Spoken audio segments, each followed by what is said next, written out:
Hello, good morning, नमस्कार, सभी का स्वागत है स्पिरिचुअलिटी मैटर्स अध्यात्म के मेरे इस चैनल पे। आई होप सब अच्छा कर रहे होंगे अपनी लाइफ को एंजॉय कर रहे होंगे। और आजकल जो हम चारवाक दर्शन कर रहे हैं इससे भी बहुत कुछ सीख रहे होंगे, इसके बारे में जान रहे होंगे। तो आज हम इनकी समीक्षा लेकर के आए हैं, यानी कि critical estimate of Charvaka philosophy. ठीक है, तो ये थोड़ा सा बड़ा वीडियो होने वाला है क्योंकि इनका क्रिटिसिज्म बहुत ज़्यादा है। ठीक है, तो शुरू करते हैं आज का सेशन। Let's get started. तो देखिए, critical estimate of Charvaka philosophy यानी चारवाक दर्शन की समीक्षा। भारतीय दर्शन में चारवाक का एक अलग स्थान है। यह दर्शन भारतीय विचारधारा के सामान्य लक्षणों का खंडन करता है, इसलिए भारत का प्रत्येक दार्शनिक चारवाक के विचारों की आलोचना करता है। चारवाक दर्शन का आधार प्रमाण विज्ञान है, जिसके विरुद्ध अनेक आपत्तियां उठाई गई हैं। इस दर्शन में प्रत्यक्ष को ही प्रमाण माना गया है। चारवाक ने अनुमान को अप्रामाणिक माना है, परंतु इसके विरुद्ध हम कह सकते हैं कि यदि अनुमान को अप्रामाणिक माना जाए तो हमारा व्यवहारिक जीवन असंभव हो जाएगा। जीवन के प्रत्येक क्षेत्र में हम अनुमान का सहारा लेते हैं। हम जल पीते हैं तो इसके पीछे हमारा अनुमान रहता है कि जल पीने से प्यास बुझ जाएगी। हम सिनेमा जाते हैं तो अनुमान करते हैं कि फिल्म देखने से हमें सुख की प्राप्ति होगी। आकाश में बादल को देखते हैं तो अनुमान करते हैं कि वर्षा होगी। जब हम बाज़ार जाते हैं तो हम अनुमान करते हैं कि अमुक वस्तु अमुक दुकान में मिल जाएगी। अनुमान के आधार पर ही हम दूसरे व्यक्तियों के कथनों का अर्थ निकालते हैं तथा अपने विचारों को क्या करते हैं, अपने विचारों को दूसरों तक पहुंचाने का भी प्रयास करते हैं। सभी प्रकार के तर्क वितर्क विधान निषेध अनुमान के द्वारा ही संभव हो पाते हैं, अतः अनुमान को ज्ञान का साधन मानना असंगत नहीं है। चारवाक के दर्शन का जब हम विश्लेषण करते हैं तो पाते हैं कि चारवाक स्वयं अनुमान का प्रयोग करता है। उसका यह कथन कि प्रत्यक्ष ही ज्ञान का एकमात्र साधन है तथा अनुमान और शब्द अप्रामाणिक है, अनुमान का ही फल है। चारवाक का यह विचार कि चेतना भौतिक द्रव्य का गुण है, स्वयं अनुमान से प्राप्त होता है। उनका यह विचार कि आत्मा और ईश्वर का अस्तित्व नहीं है क्योंकि वे प्रत्यक्ष की सीमा से बाहर हैं, स्वयं अनुमान का फल है। एक और चारवाक अनुमान का खंडन करता है, दूसरी ओर वह अनुमान का स्वयं उपयोग करता है। यह तो विरोधाभास ही कहा जा सकता है। अनुमान के अतिरिक्त चारवाक ने शब्द को अप्रामाणिक घोषित किया है। इसके विरुद्ध में कहा जा सकता है कि हमारे ज्ञान का मुख्य हिस्सा शब्द पर आधारित है। जो भी हम बातचीत करते हैं वो सारा शब्द पर ही है। हम अनेक वस्तुओं का ज्ञान दूसरे से सुनकर तथा अनेक पुस्तकों के अध्ययन से हमें अनेक वस्तुओं का ज्ञान दूसरे से सुनकर तथा अनेक पुस्तकों के अध्ययन से प्राप्त होता है। यदि शब्द को ज्ञान का साधन नहीं माना जाए तो हमारे ज्ञान का क्षेत्र सीमित हो जाएगा। चारवाक ने वैदिक शब्द का खंडन किया है। वेद को उन्होंने अप्रामाणिक ग्रंथ कहा है। वेद के विरुद्ध चारवाक की जो युक्तियां हैं उनका खंडन जोरदार शब्दों में हुआ है। यह सोचना कि वेद धूर्त ब्राह्मणों की रचना है गलत है। वेद उन महान ऋषियों के द्वारा रचे गए हैं जिनमें स्वार्थ और पक्षपात की भावना का अभाव था।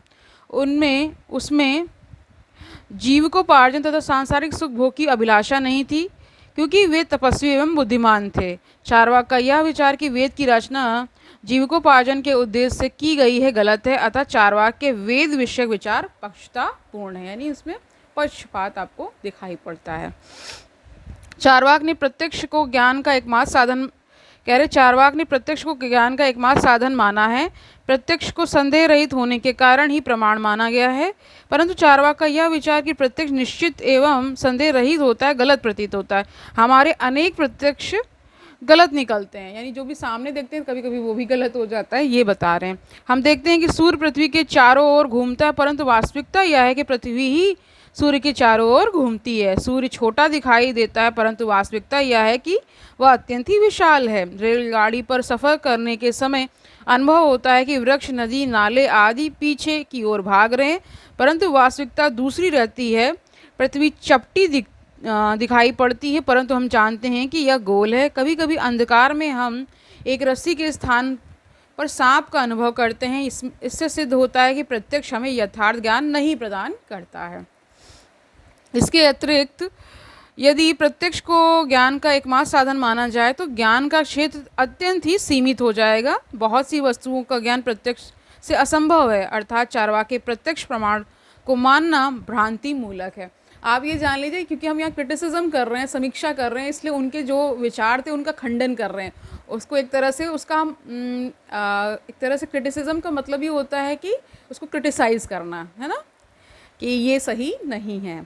इस तरह से प्रमाण विज्ञान की तरह चार्वाकों का तत्व विज्ञान भी दोषपूर्ण है। उनके विश्व, आत्मा तथा ईश्वर संबंधी विचारों के विरुद्ध अनेक आक्षेप किए गए हैं। चार्वाक के विश्व संबंधी विचार के विरुद्ध कहा जा सकता है कि वह विश्व के निर्माण की व्याख्या नहीं कर सका है। विश्व का निर्माण वायु, अग्नि, जल और पृथ्वी के भौतिक पदार्थों के मिलने से आप हो जाता है, ऐसा चार्वाक का मत है। यदि यह मान भी लिया जाए कि विश्व का निर्माण 4 प्रकार के भूतों के मिलने से हो जाता है, तो स्वभावतः प्रश्न उठता है कि भूत आपस में मिल कैसे सकते हैं। भूतों को गतिहीन माना गया है। यदि भूतों में गति का अभाव है तो फिर उनके मिलन का प्रश्न निरर्थक है। गतिहीन भूत से विश्व को निर्मित मानना असंगत है। चार्वाक विश्व की व्याख्या भूत से करता है, परंतु भूत संपूर्ण विश्व की व्याख्या करने में असमर्थ हैं। विश्व में 2 प्रकार की वस्तुएं दिख पड़ती, भौतिक और अभौतिक, है ना। चार्वाक विश्व के भौतिक वस्तुओं की व्याख्या भूत के द्वारा कर पाता है, परंतु अभौतिक वस्तुओं की अर्थात जीव और चेतना की व्याख्या करने में असफल हो जाता है। चार्वाक का कहना है कि चेतना का विकास भूत से होता है, परंतु उनका यह विचार बकवास मात्र है। आज तक भूतों से चेतना का आविर्भाव होते नहीं देखा गया है। चार्वाक का कहना है कि जिस प्रकार पान कत्था कसैली चूना को मिलाकर चबाने से लाल रंग का निर्माण होता है, उसी प्रकार भिन्न भिन्न भूतों के सम्मिश्रण से चैतन्य का उद्भव होता है। इस व्याख्या के विरुद्ध यह कहा जा सकता है कि यह तो उपमा है, तर्क नहीं है। कोई भी दार्शनिक उपमा का सहारा तभी लेता है जब तर्क उसका साथ नहीं देता है। अतः उपमा पर आधारित चैतन्य की व्याख्या अमान्य प्रतीत होती है। अतः चार्वाक के विश्व संबंधी विचार एकांगी हैं। चार्वाक ने विश्व को यांत्रिक यानी मैकेनिकल माना है। विश्व में प्रयोजन अथवा व्यवस्था का अभाव है। जब हम विश्व की ओर देखते हैं तो चार्वाक के विचार संतोषजनक नहीं प्रतीत होते हैं। सारा संसार व्यवस्था तथा प्रयोजन को स्पष्ट करता है। रात के बाद दिन और दिन के बाद रात का आते रहना संसार को व्यवस्थित प्रमाणित करता है। एक ऋतु के बाद दूसरी ऋतु का आना, सूर्य का निश्चित दिशा में उदय होना, ग्रह नक्षत्रों का निश्चित दिशा में गतिशील रहना विश्व के प्रयोजनमय होने का सबूत कहा जा सकता है। चार्वाक का यह विचार कि विश्व यंत्र की तरह प्रयोजनहीन है, असंगत प्रतीत होता है। अतः विभिन्न प्रकारों से चार्वाक का विश्व विज्ञान असंतोषजनक प्रतीत होता है।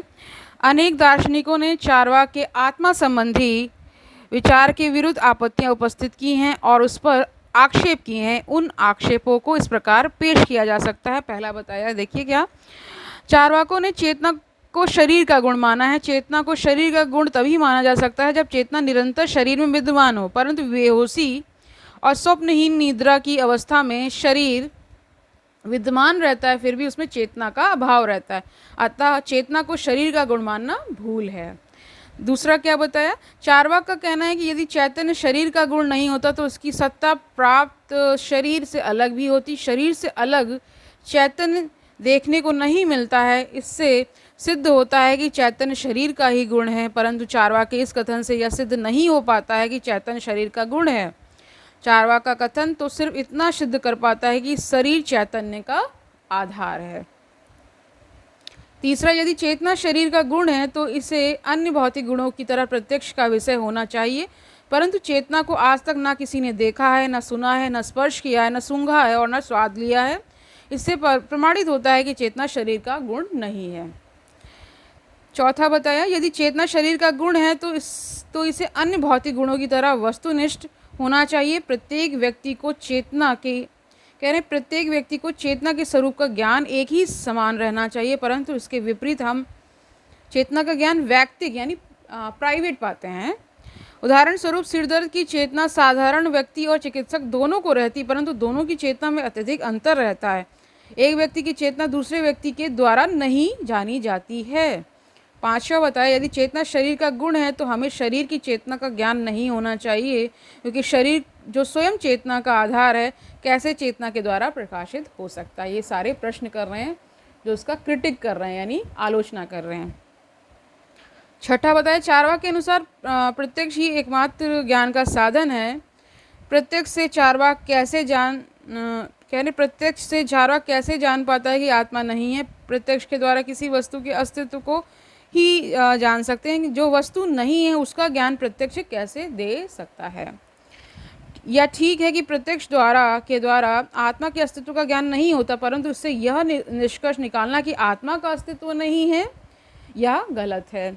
यदि प्रत्यक्ष आत्मा के अस्तित्व को नहीं प्रमाणित करता तो वह साथ ही साथ आत्मा के अभाव को भी नहीं प्रमाणित करता है।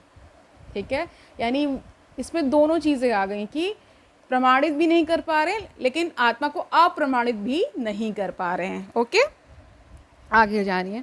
चारवाक के ईश्वर संबंधी विचार भी दोषपूर्ण है। इस दर्शन की मुख्य उक्ति है ईश्वर नहीं है क्योंकि उनका प्रत्यक्ष नहीं होता है, किंतु वस्तु की सत्ता या सोचकर अस्वीकार करना कि वह अप्रत्यक्ष है न्याय संगत नहीं जान पड़ता है। फिर चारवाक स्वयं प्रत्यक्ष की सीमा के बाहर जाते हैं क्योंकि उनका यह विचार कि ईश्वर नहीं है अनुमान का फल है, जिसमें अप्रत्यक्ष वस्तुओं की सत्ता के निषेध के आधार पर ईश्वर की सत्ता का खंडन किया गया है। जब हम अनुमान का विश्लेषण करते हैं तो अनुमान के निम्नांकित 3 वाक्य देखने को मिलते हैं। सभी अप्रत्यक्ष वस्तुओं का अस्तित्व नहीं है, ईश्वर अप्रत्यक्ष है, ईश्वर का अस्तित्व नहीं है।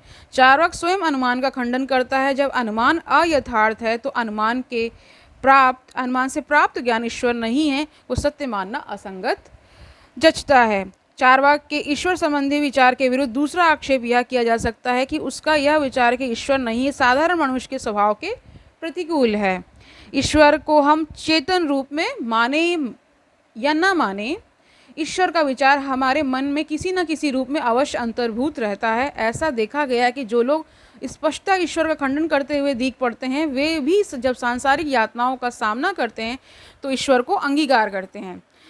इसके अतिरिक्त चारवाक का विचार ईश्वर नहीं है ईश्वर की सत्ता को प्रमाणित करता है। जब भी हम किसी वस्तु का निषेध करते हैं तो निषेध में उस वस्तु का विधान हो जाता है, इसलिए कहा गया है निषेध वस्तु की सत्ता का विधान करता है। Negation implies affirmation of a thing, यानी निषेध वस्तु सत्ता का विधान करता है, ये बता रहे negation implies affirmation of a thing. इससे प्रमाणित होता है कि ईश्वर का अस्तित्व ईश्वर के निषेध में अंतर्भूत है। चारवाक के तत्व मीमांसा या तत्व विज्ञान के दोषों को जान लेने के बाद चारवाक के नीति विज्ञान के दोषों की ओर संकेत करना आवश्यक है। चारवाक निकृष्ट स्वार्थवादी सुखवाद का समर्थक है। प्रत्येक व्यक्ति को अधिकतम निजी सुख की कामना करनी चाहिए। उनके इस नैतिक विचार के विरुद्ध अनेक आपत्तियां की जा सकती हैं। चारवाक के अनुसार व्यक्ति को सुख की कामना करनी चाहिए, परंतु उनका यह मत विरोधपूर्ण है। हम साधारणतः किसी ऐसी वस्तु की कामना करते हैं जिसके अपनाने से सुख फल के रूप में परिलक्षित होता है। यदि हम सर्वदा सुखानुभूति की चिंता करते रहे तो सुख को प्राप्त करना संभव नहीं है। इसीलिए कहा गया है कि सुख प्राप्ति का सबसे अच्छा तरीका है सुख को भूल जाना। चारवाक का सुखवाद व्यक्ति को निजी सुख प्राप्ति का आदेश देता है।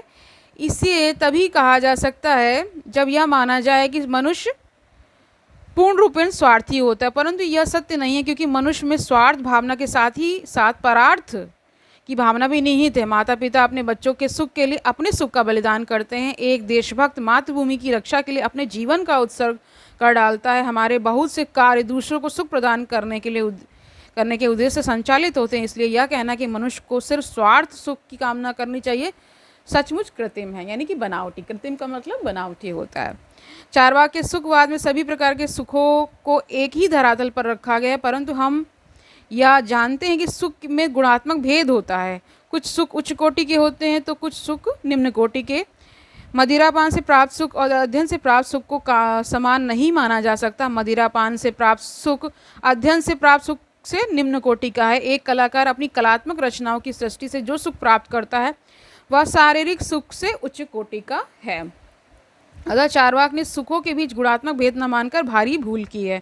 यदि चारवाकों के सुखवाद को अपनाया जाए तो समरूपी नैतिक मापदंड यानी कि यूनिफॉर्म मोरल स्टैंडर्ड का निर्माण असंभव हो जाएगा। उन्होंने कहा है कि जिस कर्म से सुख की प्राप्ति हो वह शुभ है और जिस कर्म से दुख की प्राप्ति हो वह अशुभ है। सुख दुख वैयक्तिक होता है। जिस कर्म से एक व्यक्ति को सुख मिलता है उसी कर्म से दूसरे व्यक्ति को दुख प्राप्त होता है। जिस व्यक्ति को उस कर्म से सुख मिलता है उसके लिए वह कर्म शुभ हुआ और जिस कर्म से दुख मिला उस व्यक्ति के लिए अशुभ हुआ। इस प्रकार शुभ अशुभ वैयक्तिक हो जाते हैं, यानी ये पर्सनल हो जाते हैं। बहुत सारी चीज़ें इसमें पर्सनल हैं। ओके, चारवाक के सुखवादी विचार समाज उत्थान में साधक नहीं वरन बाधक हैं, बता रहे हैं। ठीक है, समाज का उत्थान तभी संभव है जब हम अपने स्वार्थ सुख के कुछ अंश का बलिदान करें, परंतु चारवाक इसके विपरीत अधिकतम स्वार्थ सुख अपनाने के लिए आदेश देता है। सुखानुभूति के लिए जो जी में आए करना चाहिए, उनका यह विचार समाज के लिए घातक है। चारवाक के आचार शास्त्र को नैतिक शास्त्र कहना भ्रांति मूलक है। नैतिकता का आधार आत्मनियंत्रण है, परंतु चारवाक आत्मभोग यानी सेल्फ इंडल्जेंस पर जोर देता है। उनके आचार शास्त्र में धर्म अधर्म पाप पुण्य का कोई स्थान नहीं है। आत्म संयम जिसे यहाँ के सभी दार्शनिकों ने प्रधानता दी है, चारवाक की को मान्य नहीं है। चारवाक के नीति शास्त्र में नैतिकता के स्थान पर दुराचार को मान्य माना गया है। चारवाक दर्शन के पतन का मूल कारण निकृष्ट स्वार्थमूलक सुखवाद ही कहा जा सकता है, जिसमें पाश्विक सुख अपनाने का आदेश दिया गया है। यह ठीक है कि मानव सुख की कामना करता है, परंतु इससे यह निष्कर्ष निकालना कि मानव सिर्फ शारीरिक सुख की कामना करता है अनुचित है। सुखों में गुणात्मक भेद है, जिसके कारण कुछ सुख उच्च कोटि का है, कुछ सुख निम्न कोटि का है। परंतु चारवाक इस गुणात्मक भेद को अस्वीकार कर अपने सुखवाद को असंगत बना डालता है। खाना पीना और इंद्रिय सुख ही उनके सुखवाद के मूल अंग हैं। वह एक ऐसे सुखवाद को अपनाता है जिसमें नैतिकता के लिए कोई स्थान नहीं है। जीवन को सुचारू रूप से चलाने के लिए मूल्यों में विश्वास करना आवश्यक है। चारवाक सभी प्रकार के मूल्यों का खंडन करता है ना, और इस प्रकार शुभ और अशुभ का विचार भी तिरोहित हो जाता है। मूल्यों के अभाव में मानवीय जीवन की कल्पना करना मानवीय जीवन को पशु तुल्य बनाना है। चारवाक का दर्शन, जिसमें मूल्यों की अवहेलना की गई, साधारण मनुष्यों के बीच लोकप्रिय होने का दावा नहीं कर सका। चारवाक दर्शन के पतन के इस मूल कारण के अतिरिक्त इसके पतन के कुछ गौण कारण भी थे। चारवाक का विकास एक ऐसे युग में हुआ जब ब्राह्मणों का बोलबाला था, वे समाज के सिरमौर समझे जाते थे। चारवाक ने ब्राह्मण वर्ग की कटु आलोचना की, जिसके फलस्वरूप उन्होंने इस दर्शन की जड़ खोदने में कोई कसर नहीं बाकी रखी। चारवाक दर्शन के पतन का अंतिम कारण इस दर्शन का भारतीय दर्शन के सामान्य लक्षणों का खंडन करना कहा जा सकता है। चारवाक एक अनूठा दर्शन है। यह भारतीय दर्शन के सभी सामान्य सिद्धांतों का खंडन करता है। आत्मा, मोक्ष, पुनर्जन्म, कर्म सिद्धांत इत्यादि ऐसे सिद्धांतों के उदाहरण हैं। भारतीय वातावरण में पनपने के बावजूद यह दर्शन भारतीय संस्कृति और विचार से अछूता रह जाता है, जिसके कारण इस दर्शन का अंत अवश्यम भावी हो जाता है। कुछ लोगों का मत है कि चारवाक दर्शन के पतन का कारण वेद का खंडन है, परंतु यह विचार अमान्य प्रतीत होता है, क्योंकि चारवाक के अतिरिक्त जैन और बौद्ध दर्शन ने भी वेद का उपहास किया है। जैन एवं बौद्ध नास्तिक दर्शन होने के बावजूद लोकप्रिय हैं। समझ गए? कुछ लोगों का मत है कि इस दर्शन के पतन का कारण ईश्वर का खंडन है, परंतु यह विचार भी गलत प्रतीत होता है, क्योंकि चारवाक के अतिरिक्त जैन और बौद्ध दर्शनों ने भी ईश्वर का विरोध किया है, फिर भी वे लोकप्रिय हैं। अतः चारवाक का पतन का कारण, जैसा कि ऊपर कहा जा चुका है, मूल्यों का खंडन है। जैन और बौद्ध दर्शन मूल्यों में विश्वास करते हैं और इसी कारण वे ईश्वर और वेद के खंडन के बावजूद आज तक कायम हैं। तो आज हमने इनकी समालोचना कर ली है, इनका क्रिटिसिज्म कर लिया है। ठीक है, चारवाक दर्शन का क्रिटिसिज्म बहुत बड़ा था और इसमें कुछ भी ऐसा समझाने के लिए नहीं था, क्योंकि पहले ही हम इन सब चीज़ों को समझ चुके थे और साथ साथ ये भी बताते चलते थे कि ये ऐसा कह रहे हैं। ठीक है, तो भारतीय दर्शन में इनका उल्लेख जरूर मिलता है, लेकिन ये वेस्ट में ज़्यादा लोकप्रिय हुआ। समझ पा रहे हैं आप? क्योंकि जो वेस्टर्न कंट्रीज़ हैं वो ज़्यादा सुखवाद के प्रति कह सकते हैं आसक्त हैं। यहाँ पे जो हमारे जो भारतीय संस्कृति है, भारतीय जो मूल हैं, उनमें जो आत्मा का विचार है या ईश्वर संबंधी विचार है, उसको ज़्यादा बाहुलता मिली है। ठीक है, ये आप समझ पा रहे होंगे। तो आज के लिए इतना ही रखते हैं। कल हम इनका कंट्रीब्यूशन जानेंगे, यानी इनका योगदान क्या है, चारवाक दर्शन का योगदान क्या है भारतीय दर्शन में या भारतीय संस्कृति में, वो सब जान लेंगे। फिर ये इनका पूरा चैप्टर कंप्लीट हो जाएगा, यानी चारवाक दर्शन हम कंप्लीट कर लेंगे। तो तब तक क्या करना है आपको, आनंद से रहिए, सुखपूर्वक अपना जीवन व्यतीत करिए, दूसरों को सुखी करिए, और ये भी याद रखिए कि दर्शन पढ़ना कितना आवश्यक है। कल मिलते हैं, तब तक के लिए हरिओम तत्सत।